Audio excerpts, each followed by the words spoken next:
Life care tablets. Okay, आता याची गरज काय मॅडम, ते जेवढे बसलेल्या स्त्रिया आहेत ना त्यांना सगळ्यांना याची गरज आहे, कारण हे मी पण देते. कशासाठी की एखाद्या स्त्रीची ओव्हरऑल जी काही हेल्थ असेल, मग ती मेंटल हेल्थ असो, फिजिकल असो किंवा सोशल हेल्थ आहे, राईट.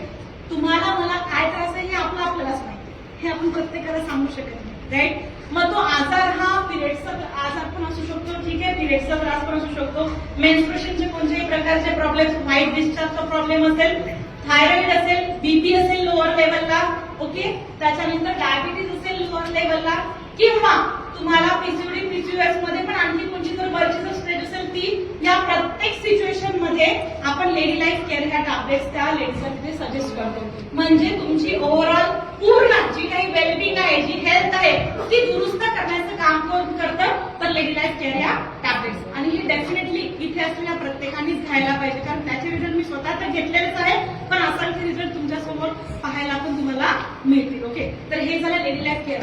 आणि याच्यामध्ये आणखी एक मी सांगायचं विसरली की स्त्रियांमध्ये लोअर स्टेजमध्ये जी काही इन्फर्टिलिटीचा जो प्रॉब्लेम असतो, की मेन्स्ट्रुएशन जर तुमचं प्रॉपर नसेल, मासिक पाळी जर तुमची प्रॉपर नसेल, तर अशा कंडिशन मध्ये तुम्हाला तिथे काय होतं, तुमचे पिरियड्स इरेग्युलर होतात आणि मग तुम्हाला कन्सीव्ह करायला तिथे कठीण जातं, राईट. तर अशा कंडिशन मध्ये तुमची जी काही सायकल आहे पिरियड्सची ती रेग्युलर 21 डेजवर आणण्याचं काम हे प्रोडक्ट करतं. ओके, आणि जसंच हे क्लिअर होतं तुम्हाला तिथे काय होतं, कन्सीव्ह होतं. म्हणजे इन्फर्टिलिटी मध्ये पण स्त्रियांच्या कंडिशन मध्ये आपण स्त्रियांच्या कंडिशन मध्ये याचे काय दिलेले आहेत, रिझल्ट दिलेले आहेत. ओके, तर हे जरा लेडी लाईफ केअर होतं.